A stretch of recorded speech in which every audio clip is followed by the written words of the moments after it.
Assalamualaikum warahmatullahi wabarakatuh.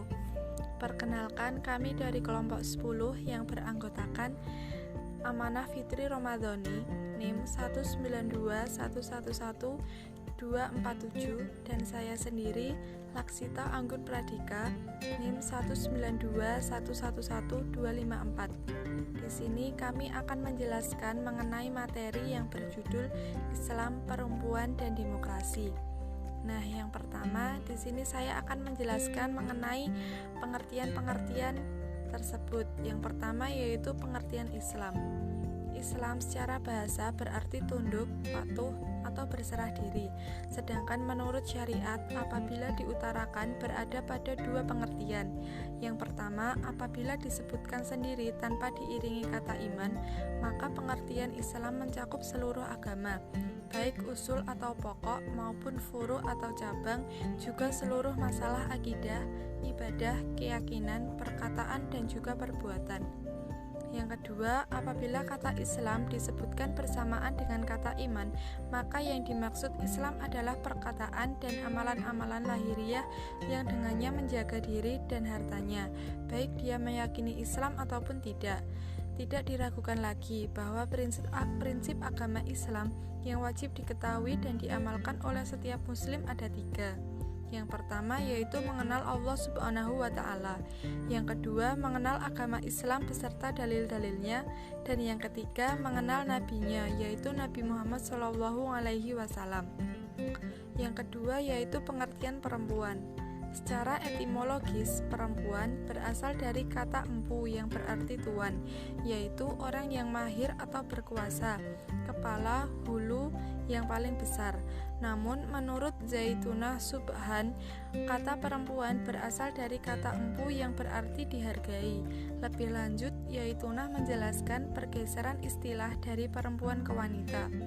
Para ilmuwan seperti Plato mengatakan bahwa perempuan ditinjau dari segi kekuasaan fisik maupun spiritual dan mental lebih lemah daripada laki-laki. Tetapi perbedaan tersebut tidak menyebabkan adanya perbedaan dalam bakatnya. Sedangkan gambaran tentang perempuan menurut pandangan yang didasarkan pada kajian medis, psikologis, dan sosial terbagi atas dua faktor, yaitu faktor fisik dan juga faktor psikis. Dari segi psikis, perempuan mempunyai sikap pembawaan yang kalem. Perempuan perasaannya lebih cepat menangis dan bahkan pingsan apabila menghadapi persoalan yang lebih berat. Yang ketiga yaitu pengertian dari demokrasi. Secara etimologis, demokrasi merupakan gabungan antara kata dari Yunani, yaitu demos yang berarti rakyat, dan kertain atau kratos yang berarti kekuasaan. Jadi secara terminologi, demokrasi berarti kedaulatan yang berada di tangan rakyat. Dengan kata lain, kedaulatan rakyat mengandung pengertian bahwa sistem kekuasaan tertinggi dalam sebuah negara dibawa kendali oleh rakyat. Seperti Joseph Schumpeter mengatakan bahwa demokrasi merupakan suatu perencanaan institusional untuk mencapai keputusan politik di mana individu-individu memperoleh kekuasaan untuk memutuskan cara perjuangan komprehensif atas suara rakyat. Materi yang kedua yaitu mengenai Islam dan perempuan. Sebelum Islam datang, perempuan sangat menderita dan tidak memiliki kebebasan hidup yang layak. Begitu Islam datang, perempuan diberikan hak-hak sepenuhnya, yaitu dengan memberi warisan kepada perempuan, memberikan kepemilikan penuh terhadap hartanya, bahkan tidak boleh pihak lain ikut campur kecuali setelah mendapatkan izin darinya. Dengan demikian dapat dikatakan bahwa Islam merupakan agama yang sangat menghormati dan menghargai perempuan dan juga laki-laki di hadapan Allah Subhanahu wa Ta'ala secara mutlak. Di dalam materi ini terdapat 3 ayat mengenai hal tersebut.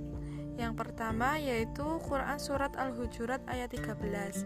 Yang kedua yaitu Quran Surat An-Nahl ayat 97. Dan yang ketiga yaitu Quran Surat At-Taubah ayat 71.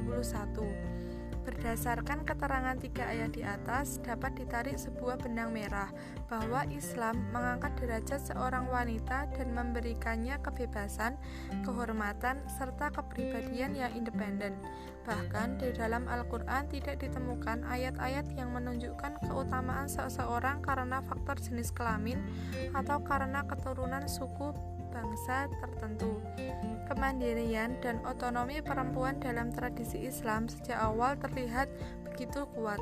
Ayat di atas juga menunjukkan bahwa semua manusia berasal dari satu keturunan, karena itu tidak ada alasan untuk melebihkan seseorang atau suatu kelompok dari yang lainnya. Amalan atau nilai ibadah seseorang tidak akan berkurang hanya karena ia seorang perempuan. Demikian materi yang dapat saya sampaikan. Materi yang selanjutnya akan dijelaskan oleh rekan saya. Saya Amanah Fitri Romautoni, NIM 192111247. Saya akan melanjutkan penjelasan dari rekan saya Laksita mengenai materi perempuan dan demokrasi perspektif Al-Quran dan hadis. Jadi itu terdapat beberapa ayat Al-Quran dan juga hadis yang membahas masalah bagaimana jika perempuan ikut berkiprah dalam dunia demokrasi. Seperti halnya Quran Surah Al-Ahzab ayat 33 yang artinya, dan hendaklah kamu tetap di rumahmu dan janganlah kamu berhias dan bertingkah laku seperti orang-orang jahiliyah yang dahulu, dan dirikanlah sholat, tunaikanlah zakat dan taatilah Allah dan Rasul-Nya. Sesungguhnya Allah bermaksud hendak menghilangkan dosa dari kamu, hai ahlul bait, dan membersihkan kamu sebersih-bersihnya. Pada konteks inilah, perintah Al-Quran harus dipahami agar para istri berada di rumah. Firman Allah, waqarna fi buyutikunna, dan tetaplah tinggal berdiam di rumah kalian. Menurut kalimatnya ditujukan untuk istri-istri Nabi, kendati dapat dipahami sebagai acuan kepada semua wanita. Namun tidak berarti harus terus-menerus berada di rumah dan tidak diperkenankan keluar, melainkan mengisyaratkan bahwa tugas pokok yang harus diemban oleh seorang istri adalah memelihara rumah tangganya. Kemudian mengenai hadis riwayat Bukhari nomor 4425 yang artinya, tatkala ada berita sampai kepada Nabi SAW bahwa bangsa Persia mengangkat putri Kisra, gelar raja Persia dahulu, menjadi raja. Beliau Nabi SAW lantas bersabda, suatu kaum itu tidak akan bahagia apabila mereka menyerahkan kepemimpinan mereka kepada wanita. Hadis tersebut sebenarnya tidak melarang perempuan menjadi pemimpin atau menjabat suatu jabatan. Menurut Quraisy Shihab, harus diakui bahwa memang ulama dan pemikir masa lalu tidak membenarkan perempuan menduduki jabatan kepala negara. Tetapi hal ini lebih disebabkan oleh situasi dan kondisi masa itu. Antara lain kondisi perempuan sendiri yang belum siap untuk menduduki jabatan. Jangankan kepala negara, menteri atau kepala daerah pun tidak. Perubahan fatwa dan pandangan pastilah terjadi akibat perubahan kondisi dan situasi. Oleh karena itulah, tidak relevan lagi melarang perempuan terlibat dalam politik praktis memimpin negara. Selanjutnya, saya akan membahas mengenai hubungan Islam dan demokrasi. Secara garis besar, wacana Islam dan demokrasi terdapat 3 pemikiran, yaitu pertama, kelompok yang mengatakan bahwa Islam dan demokrasi adalah 2 sistem yang berbeda.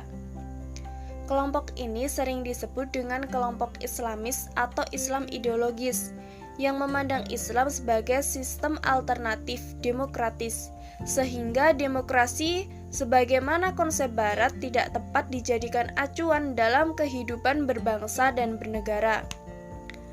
Logika yang dipakai mereka adalah pemerintah demokrasi berasal dari Barat, dan Barat bukanlah Islam, sehingga Barat adalah kafir. Segala sesuatu yang kafir tentunya berdosa, sehingga mengikuti demokrasi bagi muslim sejati adalah berdosa. Pendek kata, menurut kelompok ini, demokrasi merupakan sistem kafir karena telah meletakkan kedaulatan di tangan rakyat, bukan Tuhan. Kemudian yang kedua, yaitu kelompok yang mengatakan bahwa Islam berbeda dengan demokrasi. Kelompok ini menyetujui adanya prinsip demokrasi dalam Islam, tetapi tetap mengakui adanya perbedaan antara Islam dengan demokrasi.